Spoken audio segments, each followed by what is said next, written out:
I shouldn't be doing this, she said softly, yet her hand didn't move from mine. Her words hung in the air, thin as glass, fragile enough to shatter if either of us breathed too hard. But she didn't pull back. She just let her fingers rest there, grazing against my skin as if testing how much she could allow herself. She was my friend's mom, mid-40s, beautiful in a way that didn't try to be, a quiet elegance that lived in her posture, her voice, the careful way she held a glass of wine. A woman who seemed untouchable to everyone else, but not to me, not in this moment. And me, 24, restless, too aware of how close I was sitting, how my chest tightened every time she looked at me for too long. I wasn't supposed to want her this badly, but I did, and she knew it. The living room was still, almost heavy with silence. A single lamp glowed in the corner, its light soft and golden, turning the edges of her hair into strands of copper. The clock ticked faintly above us, each second stretching wider than the last. I tried to steady my breathing, but the closeness of her made it impossible. Her perfume lingered between us, subtle, warm, a little intoxicating. It pulled me closer without her having to say a word. You shouldn't, I echoed, my voice lower than I expected, a little unsteady. Her eyes flicked up to mine, then away, like she was searching for the strength to repeat herself. She didn't. Instead, she drew in a slow breath, her shoulders shifting as though the weight of it pressed too much on her chest. She tried again. This isn't. But the sentence trailed off, unfinished, left trembling in the space between us. I leaned just a little closer, not enough to touch her fully, but enough that she felt it. Enough that I could feel the warmth of her body seeping into the small distance we had left. But you still want to, I said. Her lips parted, her breath caught. She didn't answer. She didn't need to. The way her gaze clung to me, too long, too vulnerable, gave me more than words ever could. For a heartbeat, neither of us moved. Her thumb brushed faintly over my hand, barely there, but deliberate. My pulse quickened, and I swallowed hard, afraid that even the sound of it would break the fragile moment holding us together. She looked down, shaking her head, though not with conviction. You don't understand, she murmured. Maybe I do, I whispered back, my voice quieter now, almost pleading. The silence between us deepened, turned into something charged, dangerous, impossible to ignore. Her eyes lifted again, locking with mine, and I felt everything she was too careful to say. Regret, longing, fear, and something she hadn't allowed herself to admit until now. My hand shifted, not bold, not reckless, but enough to let my fingers slide against hers. She let them. The room felt smaller, tighter. Every sound magnified. The hum of the refrigerator, the tick of the clock, even the faint rush of blood in my ears. Her lips trembled like she wanted to speak, but nothing came. Instead, she leaned closer, so close I could see the faintest line at the corner of her mouth, the rise and fall of her breath, the hesitation caught between us. And then, the sharp sound of a key twisting in the front door. She froze. Our hands, still together, turned rigid. Her eyes widened, locked on mine, panic breaking through the softness. The door creaked open, lights spilling from the hallway. We didn't move. Not yet. Not until we knew who had just stepped inside. The sound of the front door jolted us both into stillness. Her hand stiffened against mine, but she didn't let go right away. Whoever had just entered the house shuffled briefly in the hallway. Keys tossed into a dish, a coat hung up. Then silence. She leaned back slowly, creating a careful distance between us, though her eyes lingered, restless, unsteady. We can't, she mouthed, not even daring to say it aloud. I nodded, but the truth was, I didn't believe her. A door closed somewhere down the hall. The house settled again. She exhaled, pressing her palm to her forehead, as though trying to push the moment back into memory where it belonged. I've made enough mistakes already, she murmured, almost to herself. Her words hit me harder than I expected. Mistakes. She meant relationships. The kind that left traces, scars she carried beneath that composed exterior. I remembered my friend telling me once, in passing, that his dad had walked out years ago. Maybe that was why she carried herself with such independence, not because she wanted to, but because she had to. You don't have to explain, I said gently, though I wish she would.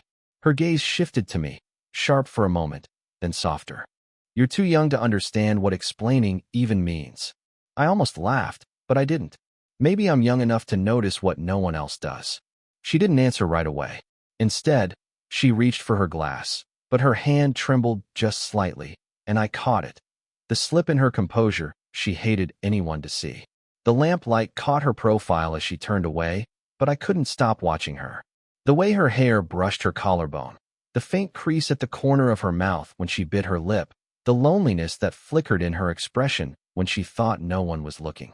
I saw it all, and maybe that was the problem. When she stood, I followed instinctively. She waved a hand, as if dismissing me, but didn't tell me to leave. She moved to straighten a picture frame on the wall, her fingers lingering there longer than they needed to. I stepped closer, close enough that when she turned, her shoulder brushed against my chest. She froze. Her breath caught, brushing warm against my jaw as she whispered, "You make this impossible." I didn't touch her, not fully, but I let my hand hover at the small of her back, close enough that she felt the heat of it, close enough that she leaned back just slightly, betraying the restraint she tried so hard to keep. "Or maybe," I said quietly, "you just don't want it to stop." Her lips parted, but no words came. Only silence, thick and fragile. Her eyes searched mine, and in that searching, I felt something stronger than her resistance, the part of her that wanted to stay. For a long moment, neither of us moved. Then, deliberately, she laid her hand on my arm, her fingers curling ever so slightly into my sleeve. Not quite a surrender, not quite an embrace, but enough to tell me she wasn't letting go of this pull between us. Her hand was still on my arm when the creak of a floorboard down the hall cut through the silence. We both flinched, heads turning toward the sound. My heart slammed against my chest. If my friend walked in now, the hallway stayed empty, just the house settling. Still, she pulled back, her hand slipping away too quickly, as if it had burned her. "We shouldn't," she whispered again, though her voice cracked halfway. I swallowed, forcing steadiness into my reply. "You keep saying that." Her eyes flicked up, sharp and conflicted. "Because it's true." But she didn't step farther away. The space between us pulsed, charged, a tension too thick to ignore. I shifted closer, not bold, not reckless, just enough to feel the faint warmth radiating from her body. She inhaled sharply, and I caught the faintest trace of her perfume. The lamplight carved shadows across her cheekbones, softening and hardening her all at once.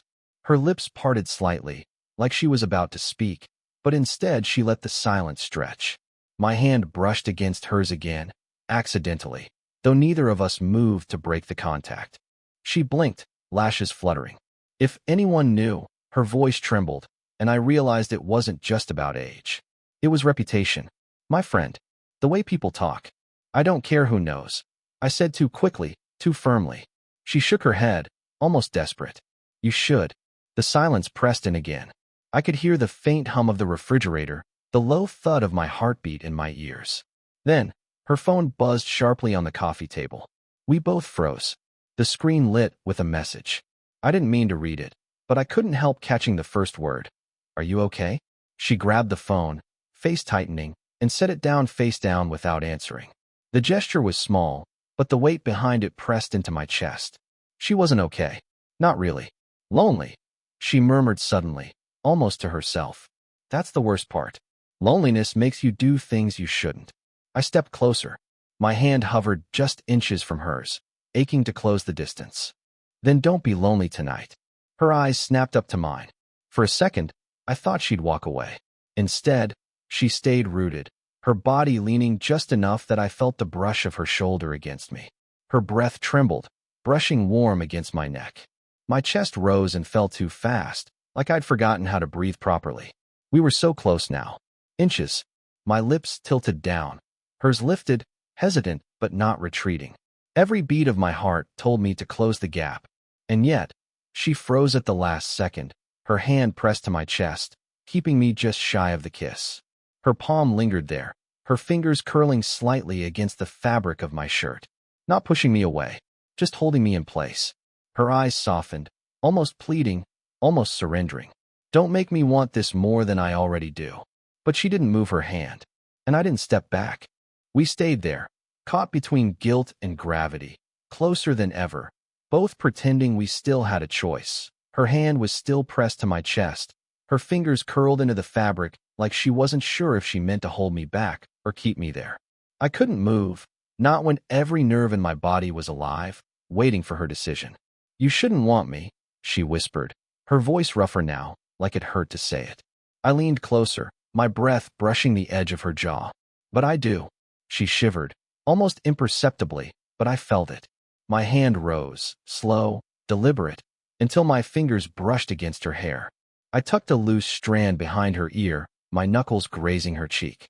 Her skin was warm, soft, and she closed her eyes for the briefest second, as if she couldn't stop herself from feeling it. "You're too young," she murmured, eyes still closed.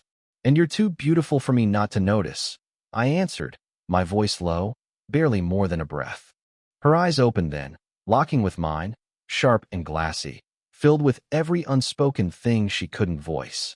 For years, she'd been the picture of composure, my friend's mother, the woman who held herself above whispers. But now she looked undone. She stepped back half a pace, as if to escape, but I followed without thinking. The space between us collapsed again. Her back brushed against the edge of the couch. Trapped. And she didn't push me away. "You don't know what this could do," she said, her voice trembling. "If people found out, let them." I cut in, too fast, too reckless. But it was the truth. I didn't care about anyone else. Not when she was this close. Her lips parted, and for a heartbeat, I thought she would finally let go of the restraint. Instead, her hand slid up my chest, pausing at the base of my throat, her touch delicate but full of meaning. Her thumb lingered against the edge of my collarbone. "You don't understand," she whispered again, but this time it didn't sound like resistance. It sounded like surrender. I leaned in, so close my lips hovered by her ear. "Then explain it to me." She exhaled sharply, her breath warm against my skin. The sound was quiet, almost broken, but it told me everything. The loneliness, the longing, the regret she tried so hard to bury. Her forehead touched mine, gentle, almost accidental, but she didn't pull away. My hand slid down her arm, fingers finding hers, weaving through them carefully, deliberately. Her voice was barely audible. "If I give in, there's no going back." "Then don't go back," I whispered. The silence after was deafening. Our lips hovered, close enough I could feel the warmth of hers, taste the tension in the air. My heart pounded, so hard I was sure she could feel it beneath her palm. Her eyes flicked down to my mouth, mine to hers. And just as the last barrier between us threatened to break, the sharp knock at the front door shattered everything. The knock rattled through the silence. She stiffened instantly, her hand slipping from mine as though it had never been there. Neither of us moved for a long moment. Then she drew in a shaky breath and whispered, "Stay here." I watched her cross the living room, every step careful, composed, though I could see the tremor in her hands as she straightened her blouse. She opened the door only slightly, just enough for me to glimpse the figure standing outside. It was her son, my friend. "Hey, Mom. Forgot my charger," he said casually, stepping one foot inside. His voice was oblivious, but mine caught in my throat. She blocked the doorway with her body, too quick, too deliberate. "It's late," she said, a touch sharper than usual. "I'll just grab it," he replied, reaching past her. For a split second, his eyes flicked into the room, toward me. I forced a neutral smile, raising a hand like it was nothing. "Hey man, just hanging out." He nodded, distracted, and disappeared down the hall. The moment the door clicked shut behind him again, she leaned her forehead against it, exhaling hard. I could see her shoulders shaking, not with tears, but with the weight of what almost happened. When she turned back to me, her eyes were glassy, wide. "Do you see now?" Her voice broke. "This isn't just about us. It's about him. About everything he can't ever know." Her words cut deeper than I expected. I wanted to argue, but instead I felt the sting of guilt. Guilt for wanting her so much that I'd risk shattering something that mattered to her. But then she stepped closer, brushing past me, her arm grazing mine. The contact was accidental, yet I felt the shiver of it like a spark. She grabbed her wine glass, but her hand trembled so badly the liquid nearly spilled. "You're shaking," I murmured. Her eyes lifted sharply. "Because I'm terrified, and because I want this more than I should." The honesty in her voice stunned me. She never let her guard slip like that. My chest tightened, and before I could stop myself, I closed the distance between us. I didn't touch her, but I was close enough that my breath stirred the hair at her temple. I need to know, I whispered. Is it just loneliness? Or is it me? Her lips parted. She swallowed hard, her body angled toward mine even as her words tried to retreat. Don't ask me that. But I did. Is it me? The pause that followed stretched forever. Finally, she whispered, it's you. Her confession hit like fire through my veins. My hand lifted instinctively, brushing the side of her face, my thumb grazing her cheekbone. She leaned into it for the briefest second before pulling back, her breath uneven. That's why we're already too far gone, she whispered. And though she stepped back, her eyes stayed locked on mine, a decision forming in her silence, pulling us toward the point of no return. Her words lingered, it's you, and the air between us shifted, heavy with truth. No more excuses, no more dodging the obvious. She tried to step back, but her heel caught against the edge of the rug. I moved without thinking, my hand catching her arm, steadying her. The moment my fingers closed around her, she stilled. We were inches apart, so close I could feel the warmth of her body pressing faintly against mine. Her breath hitched, shallow, uneven. You should let me go, she whispered, but her voice was too thin, too unsure. Do you want me to? I asked. Her silence said everything. I raised my hand slowly, giving her time to stop me, and brushed a strand of hair from her face. My knuckles grazed her cheek, soft, deliberate. Her eyes fluttered closed for a heartbeat, betraying her restraint. You're making this harder, she murmured, but she didn't move. So stop me, I whispered back. The room felt too small, the air too heavy.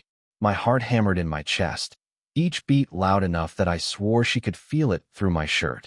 Her hand lifted halfway, trembling, then pressed flat against me, not to push me away, but to anchor herself. I've been alone too long, she admitted, voice breaking. And you make me feel seen, I finished quietly. Her eyes snapped open, locking with mine. That was it. The truth neither of us had dared to say aloud. Something gave way in her then. A dam breaking. She exhaled sharply and leaned into me, her forehead brushing mine. I felt the faintest quiver in her shoulders, the raw conflict still warring inside her. But she didn't move away. I tilted down, close enough that my lips brushed the corner of hers without fully claiming them. She inhaled sharply, her hand sliding up to the back of my neck, gripping tighter than I expected. We hovered there, suspended in the decision neither of us could avoid. This is wrong, she whispered, but her lips brushed mine as she said it. Then let's be wrong, I whispered back. And finally, the space between us dissolved. Her lips met mine, hesitant at first, then hungry, trembling with years of restraint breaking all at once. My hand cupped her face, pulling her closer, while her body leaned fully against me, no longer fighting gravity or guilt. The kiss wasn't polished. It was messy, raw, uneven, a clash of fear, longing, and release. But it was real. When she finally pulled back, her chest rose and fell fast, her lips parted, eyes glassy. For a long moment, neither of us spoke. Then she whispered, almost broken, there's no undoing this. I shook my head, still holding her close. I don't want to undo it. And for the first time that night, she didn't argue. She just rested her forehead against mine, both of us breathing the same air, knowing we had crossed the line and couldn't go back.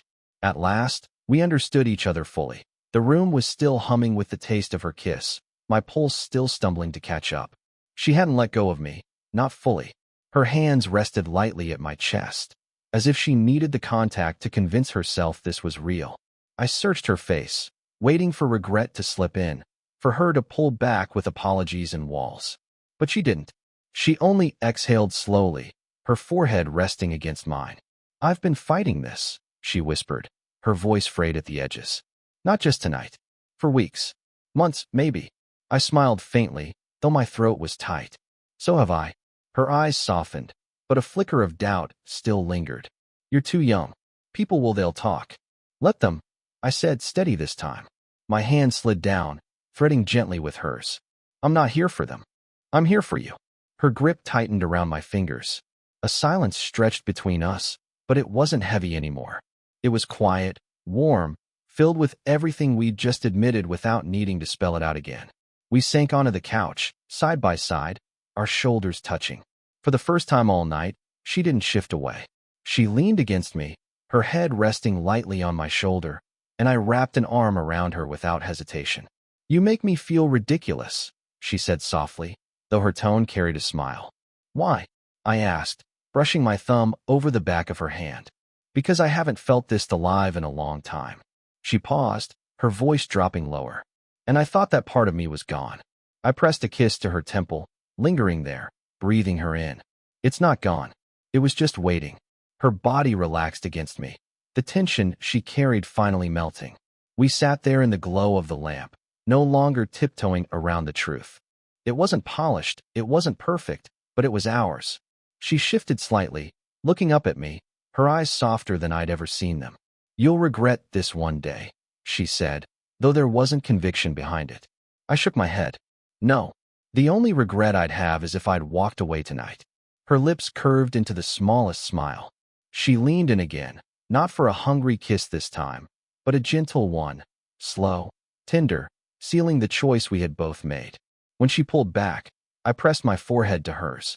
We stayed like that, just breathing, holding on, knowing we'd crossed a line and chosen not to go back. The age gap, the risk, the whispers, they still existed, but in that moment, none of it mattered as much as the way she fit against me, finally letting herself be seen. And for the first time in years, she let herself want. And I let myself have. Together. Speech Balloon, did you enjoy the story? What kind of stories would you like to hear next?